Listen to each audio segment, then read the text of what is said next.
ভাই 215 টাকার পিৎজা অত বড় হইতে পারে আর অত মজা হইতে পারে আমার খান্দাত লাগে না আর কোন জায়গায় ইলা পাইমু। সালামু আলাইকুম, কি খবর সবার? আশা করি সবাই ভালো আছেন। আপনাদের দোয়ায় আমি অনেক বেশি ভালো আছি। গলাতে একটু ভাঙ্গা, বয়সটা একটু ভাঙ্গা, একটু খারাপ আইব, আপনারা অ্যাডজাস্ট করে লইলেইবা। আজকে গেছিলাম কি 900 পিৎজা দেবো, গিয়া অর্ডার দিলাম। পয়লা গেছিলাম 170 টাকার ভেজিটেবল পিৎজা খাওয়াত, কিন্তু গিয়া দেখি ভাই মিট পিৎজা মিলের, বারবিকিউ পিৎজা মিলের 215 টাকা দি। দেখেও তো মনে কাটা মনে কিউরিওসিটি জাগে গেল, 215 টাকা দিয়ে পিৎজা দিব, খিতা দিব, একটু দেখা তো দরকার।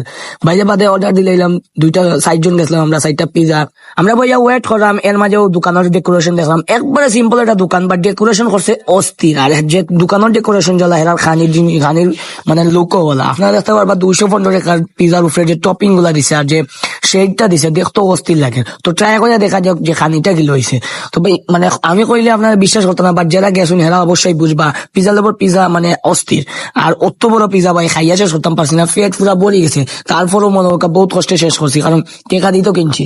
বাট আমি এরারে কইমু ভাই অত বড় পিৎজা না দিলেও চলবো, কারণ বুঝলাম আনি মানুষের পেট তো আর অত বড় না। আপনারা 215 টাকা অত বড় পিৎজা দিলে আমি বুঝলাম না এরা লাভ কিতা লস কিতা। এর মাঝে আপনারা আনলিমিটেড মেয় দিব, আনলিমিটেড টমেটো সস দিব, আপনারা যা ইচ্ছা লইয়া খাইতে পারবা। হেরা আপনারা কোল্ড ড্রিঙ্কসও আছে, কমপ্লিমেন্টারি না আপনি কিনিয়া খাইতা, আরো এক্সট্রা যে যত ফেসিলিটিস আছে আপনারা পাইবা। তো পিৎজা খানা দাওয়া শেষ করিয়া বিলুল দিলাম, বিলুল দিয়া আজকে মনে কাউনো শেষ। বাট আমি হনেস্টলি একটা কথা কইলাম ভাই, এরার পিজাটা অস্থির আছিল। আর 215 টাকা ইলা পিজা আমি আসলে কল্পনাও করছি না। তো আজ সবাই ভালো থাকবা, আসসালামু আলাইকুম।